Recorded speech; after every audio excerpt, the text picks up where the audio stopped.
है। उन्होंने कहा कि हमारे रहबर ने ही हमारी राहजनी की है। सिर्फ झारखंड ही नहीं, बिहार विधानसभा में भी दगा दिया गया। किसके दबाव में है, किसका डर है, पता नहीं। केस मुकदमों के डर से दबाव में डील कर लिया गया है। यह सच है कि झारखंड के साथ बिहार विधानसभा चुनाव में भी दगा दिया गया। तो देखिए, कांग्रेस का आरजेडी पर एक बहुत बड़ा हमला इसे कहेंगे, और जिस तरीके से कांग्रेस की तरफ से लगातार झारखंड राज्यसभा चुनाव को लेकर के आरजेडी पर लगाए जाते रहे, ठीक उसी तरीके से अब कांग्रेस प्रवक्ता असित नाथ तिवारी ने बड़ा बयान दिया है। और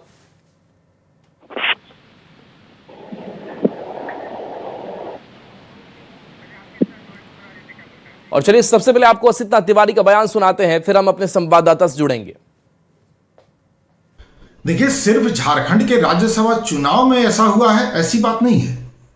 बिहार विधानसभा चुनाव, पिछले बिहार विधानसभा चुनाव में हमारे रहबर ने ही हमारे साथ रहजनी की है, और यह पूरा बिहार जानता है। यह सच्चाई है। पता नहीं किसके दबाव में है, किसके डर में है। केस मुकदमों का इतना डर हो गया है, कोई और डील कर लिया, हम नहीं जानते। लेकिन यह सच्चाई है कि बिहार विधानसभा चुनाव में हमारे ही रहबर ने हमारे साथ रहजनी की। झारखंड के राज्यसभा चुनाव में भी हमारे रहबर ने ही रहजनी की है।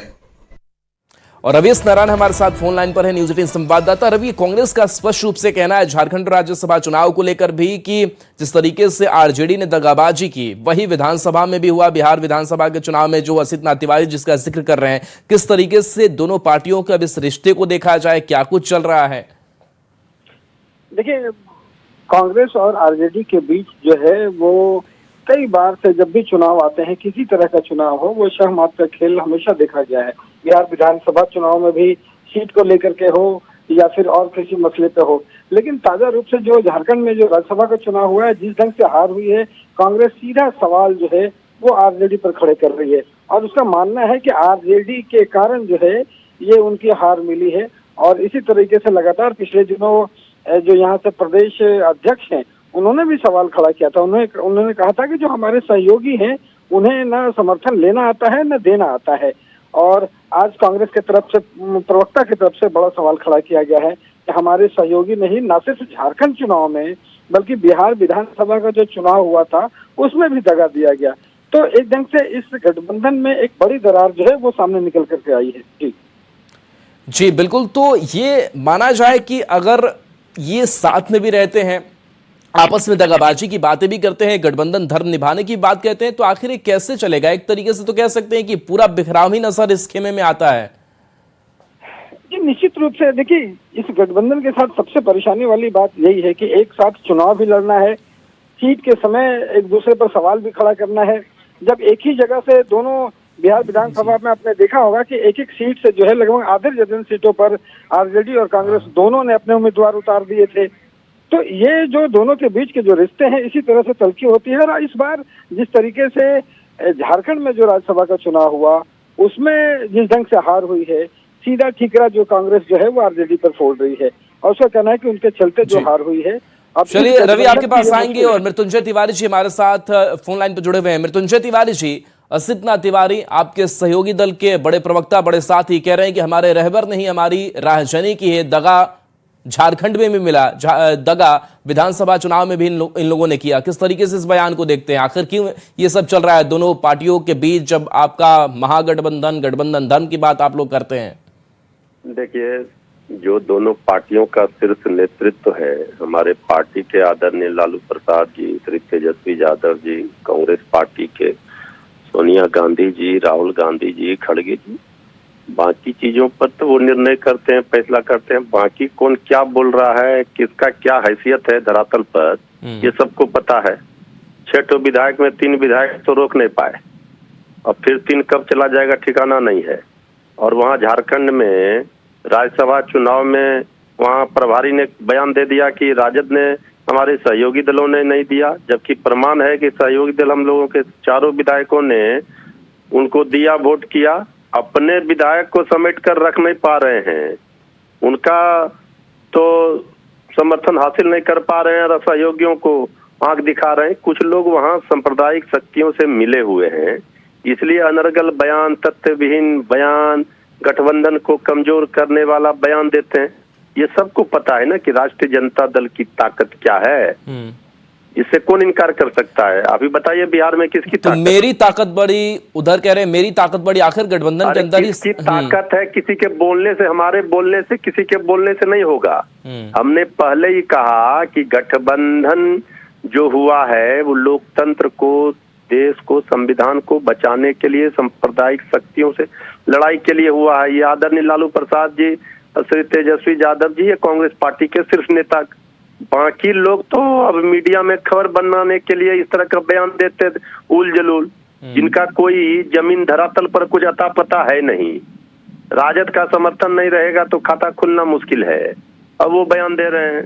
पहले अपने पार्टी को देखें, अपना घर बचाएं, ये बहुत है। किसी पर एक उंगली उठाएंगे तो 4 उंगली उठेगा। गठबंधन धर्म का पालन अगर कांग्रेस पार्टी की ओर से नहीं होगा तो ये कांग्रेस पार्टी के लिए दुर्भाग्यपूर्ण स्थिति है। क्षेत्रीय दलों की अपनी अहमियत है। हमारी ताकत क्या है? जमीन पर, धरातल पर 1,90,00,000 वोट है आरजेडी के पास बिहार में। आज भी हमारे पास सीट की संख्या भले कम हो, लेकिन सबसे ज्यादा वोट आरजेडी के पास ही है। और कोई कुछ बयान दे करके और उस पर चर्चा हो, उस पर हम प्रतिक्रिया दें, ये हम उचित नहीं समझते। तो आप यही चाहते हैं कि ठीक है, पीछे पीछे कांग्रेस हमारी चलती रहे, चूंकि हमारा वोट बैंक बड़ा है। हमारे पीछे आगे का सवाल नहीं है। सवाल है जो हमारे मुद्दे हैं, जो हमारा हकीकत है, जो सामने सच्चाई है, उस पर सबको चलना होगा। सबको इस बात को स्वीकार करना होगा, मानना होगा, चाहे हम हो चाहे हमारे सहयोगी हों। लेकिन अगर कोई हमारा सहयोगी ही आरोप गलत लगाए, तथ्य विहीन आरोप लगाए, जो अपने हाथों से नोच डाला चमन, इस चमन को, वही अब रहनुमाई कर रहे इस चमन का, ये ऐसे थोड़े होता है। तो ऐसे सहयोगी की जरूरत नहीं है, ये भी कहेंगे?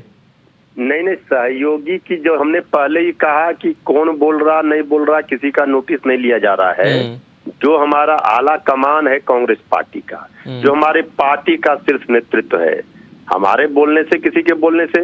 लेकिन अगर झारखंड में कांग्रेस पार्टी के प्रभारी ने इस तरह का बयान दे दिया कि राजद ने और मालिन सहयोगी दलों पर, तो स्वाभाविक है ना कि हम ईमानदारी से गठबंधन धर्म का पालन कर रहे हैं, हम आपको वोट कर रहे हैं, और आप बिना सोचे विचारे तथ्यहीन आरोप लगा रहे हैं। झारखंड का छोड़िए, पहले बिहार में राज्यसभा चुनाव हुआ, क्या हाल हुआ? अपने 6 विधायक को भी नहीं रख पाए एकजुट जी। ये क्या बोलेंगे और क्या बयान देंगे? इनको पहले अपने पार्टी को मजबूत करना चाहिए। चलिए, बिल्कुल मृत्युंजय जी बने रहिए। असित तिवारी जी भी जुड़ रहे हैं, उनसे भी सवाल जवाब कर लेते हैं। आप लोग आपस में बातचीत कर लीजिएगा। असित तिवारी जी, आपने जो बयान दिया है कि हमारे रहबर नहीं हमारी राहजनी की है, और इस तरीके का बयान आरजेडी को ये चुभ भी रहा है। अभी मृत्युंजय तिवारी जी से बातचीत हो रही थी और कह रहे हैं कि हमारी बातें तो समझनी होगी कि हमारा इतना बड़ा वोट बैंक है, उस चीज को समझना होगा, स्वीकार करना होगा और साथ में चलना होगा। आखिर ये दगाबाजी का हम पे ही क्यों आरोप लगा रहे हैं? अच्छा, उनसे बस ये पूछिए कि झारखंड में तो हमारी जीत लगभग सुनिश्चित थी। झारखंड में तो हमारे विधायकों की संख्या, गठबंधन के विधायकों की संख्या इतनी थी कि हमारा राज्यसभा चुनाव हम बड़ी आसानी से जीत जाते। तो आखिर 4 विधायक कौन थे? वो कहाँ चले गए? वो किनके विधायक थे? हमारा पोलिंग एजेंट तो बैठा था, कांग्रेस का सारे वोट कांग्रेस को गए हैं। जेएमएम का पोलिंग एजेंट तो था, जेएमएम के सारे वोट कांग्रेस को गए हैं। तो वो कौन है जिसका वोट कांग्रेस उम्मीदवार को नहीं गया? आप गठबंधन में भी रहिएगा और गठबंधन के सहयोगी को हराने का भी काम कीजिएगा, तो ये रहजनी नहीं है तो क्या है? बस इतना मैं जानना चाहता हूँ। मृत्युंजय जी जवाब दे दीजिए असित जी को। अरे आशीष नाथ तिवारी जी तो हमारा भाई है, अभी कांग्रेस से चले गए थे, बीजेपी में फिर आ गए हैं। अब इनको फिर कब जाना है नहीं पता। अब उनको ये पता होना चाहिए कि कांग्रेस पार्टी के ही विधायकों ने नहीं दिया। बिहार में 3 विधायक कहाँ हैं आपके? अब ये सब बोलने से क्या फायदा है? जो सच्चाई है स्वीकार कीजिए। आपको झारखंड में कांग्रेस पार्टी अपने विधायक को आप नहीं समर्थन ले पाए, पहले अपना घर न ठीक कीजिए। राजद के सभी लोगों ने वहां वोट किया, हमारे 4 विधायकों ने, प्रमाण के साथ है, जांच के साथ है। आप अपना घर संभाल नहीं पा रहे हैं तो राजद के नाव पर चढ़कर यहाँ जो है खाता खुल रहा है और हम ही को आंख दिखा रहे हैं। असित जी, ये तो आंखें दिखाने की बात कह रहे हैं मृत्युंजय जी, कह रहे हैं कि साथ देना जी। हम तो किसी को कोई आंख नहीं दिखा रहे, हम बस इतना करें कि ये कह रहे हैं कि सारे प्रमाण हैं। प्रमाण है तो प्रमाण सार्वजनिक करने में क्या जाता है भाई? राजनीति तो सार्वजनिक चीज है, जनता के बीच की चीज है। जनता की ही ताकत से आप राजनीति में सत्ता पाते हैं, तो जनता को सब कुछ दिखाने बताने में जाता क्या है? अगर आपने राजनीति नहीं की है, अगर सारे प्रमाण आपके पास हैं, उसे पब्लिक डोमेन में डाल दीजिए। हम पब्लिक के सामने कह देंगे कि झूठ बोल रहे थे, हमसे गलती हो गई। वो आप नहीं करेंगे तो ये खाली जुबानी जमा खर्च पब्लिक नहीं मानती है साहब। जो प्रमाण आपके पास है वो कोई गोपनीय दस्तावेज नहीं है, वो भारतीय लोकतांत्रिक जनतांत्रिक प्रक्रिया के प्रमाण है। जो जनता के बीच से प्रमाण निकलते हैं तो जनता के बीच कर दीजिए प्रमाण जारी, मान लेते हैं। अगर आप प्रमाण जारी नहीं करते हैं तो ये सब लोग जान रहे हैं कि हमारे साथ राजनीति किसने की है। मृत्युंजय जी ये भी कह रहे हैं कि जो प्रभारी हो के राजू, उनके बयान का कोई मतलब नहीं होता है, तो सीधे मतलब अगर सोनिया राहुल अगर कुछ कहें उसी बात का मतलब बनता है, बाकी अगर किसी को जिम्मेदारी मिली है उनको कुछ समझ नहीं रहे हैं आरजेडी के लोग। नहीं, आरजेडी के किसको क्या समझ रहे हैं, हमारी समस्या नहीं। आरजेडी लोग अपने नेताओं को मत देंगे, जाहिर सी बात है भाई। हम उनके किस नेता को क्या समझ रहे हैं? हम भी कुछ नहीं समझ रहे हैं। वो ठीक है, हमारी पार्टी का नेता ना हमारा नेता है, तो स्वाभाविक सी बात है, इससे हमें कोई शिकायत नहीं है। इसमें तो शिकायत करने का अधिकार भी हमको नहीं है। लेकिन सवाल यह है कि जब आप हमारे साथ गठबंधन में हैं, आप दावा करते हैं कि आप हमारे साथ गठबंधन में, हम भी दावा करते हैं आपके साथ गठबंधन में, आपके लिए हमने भी सेक्रीफाइस किया, हमारा भी नुकसान आपके लिए हुआ, आपका भी हमारे लिए हुआ होगा, तब ये राजनीति करने की क्या जरूरत है? और अगर कोई प्रमाण है तो चले, बिल्कुल। तो दुख और टिस दोनों तरफ से है और अपनी अपनी बातें आप लोग ने रखी। बहुत बहुत शुक्रिया मृत्युंजय जी और असित तिवारी जी, आपका भी बहुत बहुत शुक्रिया। और रवीश नारायण हमारे साथ जुड़े थे, आपका भी बहुत बहुत शुक्रिया। चलिए बढ़ते आगे। जेडीयू की राष्ट्रीय कार्यकारिणी और राष्ट्रीय परिषद की एक महत्वपूर्ण बैठक 21 जून को पटना के कर्पूरी सभागार में आयोजित की जा रही है। इस बैठक को लेकर जेडीयू दफ्तर में तैयारी पूरी हो चुकी है। जेडीयू दफ्तर के बाहर एक बड़ा सा पोस्टर लगाया गया है जिसमें बैठक को लेकर जानकारी दी गई है। जेडीयू दफ्तर से बैठक को लेकर ज्यादा जानकारी दे रहे हैं न्यूज 18 संवाददाता आनंद अमृतराज।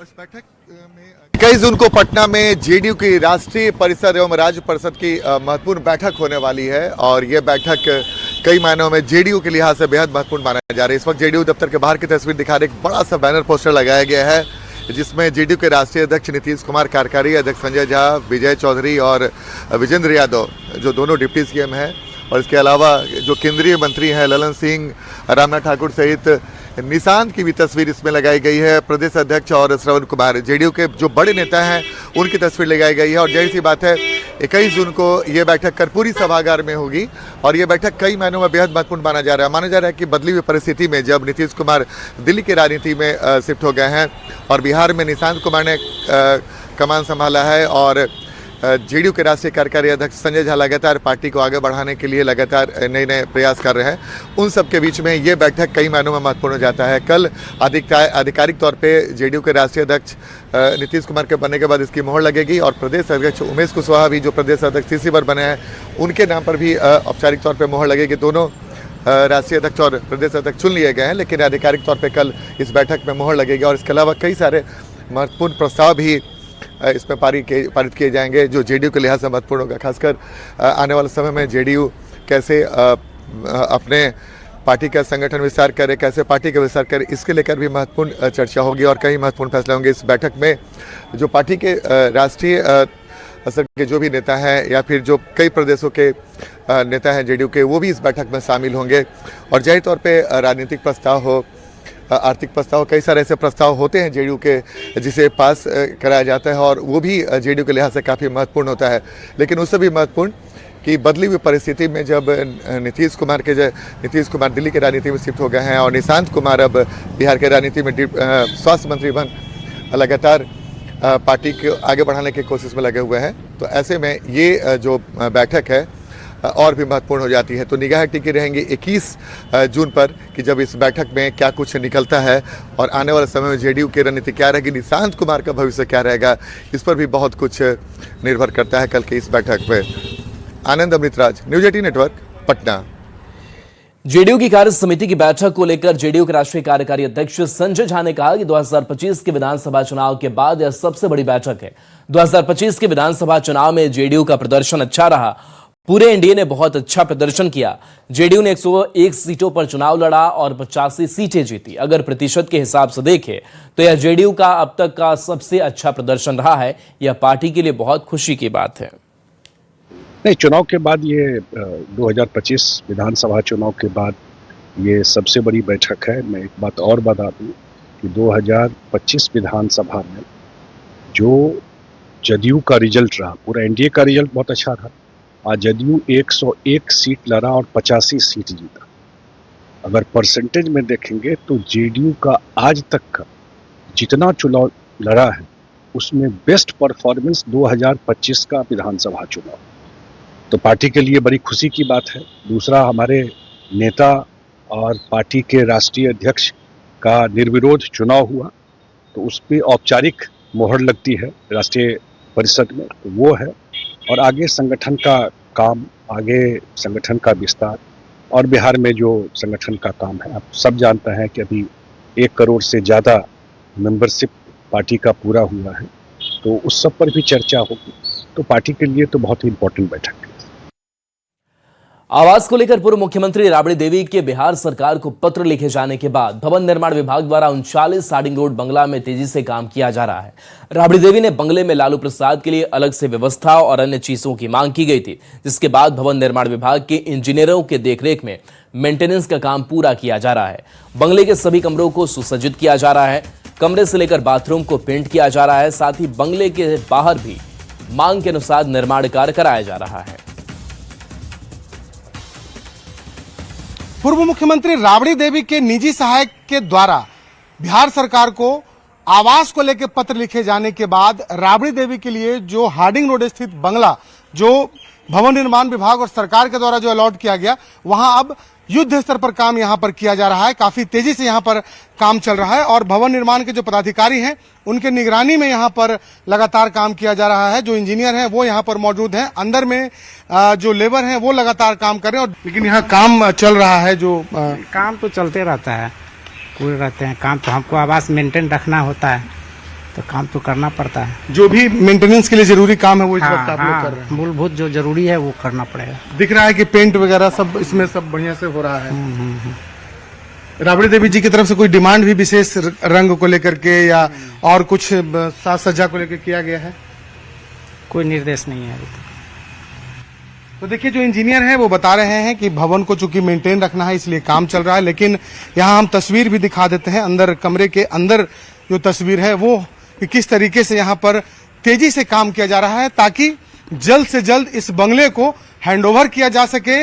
राबड़ी देवी को चूंकि 10 सर्कुलर रोड आवास खाली करने का उन्हें फाइनल नोटिस दिया जा चुका है। देखिए, घर के बाहर भी बड़ी संख्या में जो मजदूर हैं वो यहाँ पर काम कर रहे हैं और घर के अंदर की भी हम तस्वीर दिखा रहे हैं कि रंग रोगन के साथ साथ जो अन्य जो जरूरी काम होते हैं वो इस वक्त यहाँ पर तेजी से काम चल रहा है। और यहाँ पर बड़ी संख्या में जो मजदूर हैं वो यहाँ पर लगे हैं ताकि जल्द से जल्द जो मेंटेनेंस का काम है, जो रंग रोगन का काम है या फिर राबड़ी देवी के द्वारा जो डिमांड किया गया है उस डिमांड को यहाँ पर पूरा किया जा सके। तो कुल मिलाकर के जो तस्वीर है हम दिखा रहे हैं कि किस तरीके से जब राबड़ी देवी के द्वारा बिहार सरकार को पत्र लिखा गया, उस पत्र के बाद भवन निर्माण विभाग के द्वारा जल्द से जल्द जो डिमांड राबड़ी देवी के द्वारा किए गए थे उसके अनुसार से यहाँ पर काम किया जा रहा है। कैमरा पर्सन संत के साथ शैलेंद्र, न्यूज़ 18 पटना। तो देखिए, तस्वीर हम आपको दिखा रहे थे किस तरीके से जो रंग रोगन का काम है हार्डिंग रोड स्थित इस नए आवास का वो पूरा किया जा रहा है। और राबड़ी देवी की तरफ से पत्र भी लिखा गया था और कुछ डिमांड भी रखी गई थी कि किस तरीके से रंग रोगन और मरम्मती के कार्य जो है वो किया जाना है। बढ़ते आगे, पिछले कुछ महीने में बिहार में पुलिस ने ताबड़तोड़ एनकाउंटर किए, कई अपराधी ढेर हुए तो लंगड़े होकर अस्पताल के रास्ते जेल पहुंच गए। पुलिस के एक भी एनकाउंटर पर परिजनों ने सवाल नहीं उठाए। इसी कड़ी में 17 जून को भी आरा में पुलिस ने एक एनकाउंटर किया जिसमें पुलिस को चुनौती देने वाले व्यक्ति भरत तिवारी की मौत हो गई। लेकिन इस बार पुलिस के एनकाउंटर पर भूचाल मच गया। अगले ही दिन 18 जून को मृतक भरत तिवारी के गांव में जमकर बवाल हुआ। सड़क जाम कर लोगों ने प्रदर्शन किया। मृतक के पिता ने पुलिस के एनकाउंटर के तरीके पर सवाल उठाए और पूछा कि जब उनके बेटे ने सरेंडर कर दिया था तो पुलिस ने गोली क्यों मारी। मामला यहां भी नहीं थमा और विरोध प्रदर्शन को लेकर पुलिस ने परिवार और गांव वालों के साथ ही स्थानीय मुखिया पर ही 3 प्राथमिकी दर्ज कर दी है, जिसमें इन लोगों पर सरकारी काम में बाधा डालने, हथियार लहराने और सड़क जाम करने का आरोप है। मृतक भरत तिवारी के पिता और भाई सहित कुल 14 लोगों पर एफआईआर दर्ज की गई है। देखिए, भरत तिवारी के पिता, भाई और इसके साथ साथ मुखिया पर भी प्राथमिकी दर्ज की गई है। इसके साथ साथ कुछ और जो अज्ञात हैं उनके ऊपर भी प्राथमिकी दर्ज की गई है और लगातार लोग इसी बात को लेकर के आक्रोशित हैं। घर वाले इसी बात को लेकर के आक्रोशित है कि जब भरत तिवारी ने सरेंडर कर दिया था, हथियार उसने डाल दिए थे पुलिस के सामने, लेकिन इसके बावजूद एनकाउंटर क्यों किया गया, उसे क्यों मारा गया। और यही सवाल, यही आक्रोश, यही बवाल लगातार देखने को आरा में मिला है।